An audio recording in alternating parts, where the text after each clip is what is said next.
মদিনার মধ্যেখানে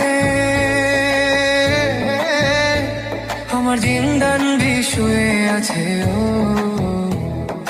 মদিনা শরীফের মাঝে আমার দিনের নবী শুয়ে আছেন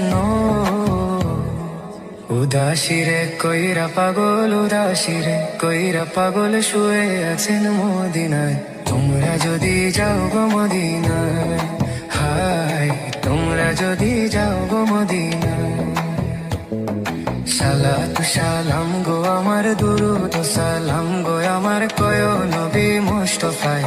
তোমরা যদি যাও গো মদিনায়, হায় তোমরা যদি যাও গো মদিনায়। ওই মদিনার পথের ধুলি আমার চোখে মুখে সুরমা বলি।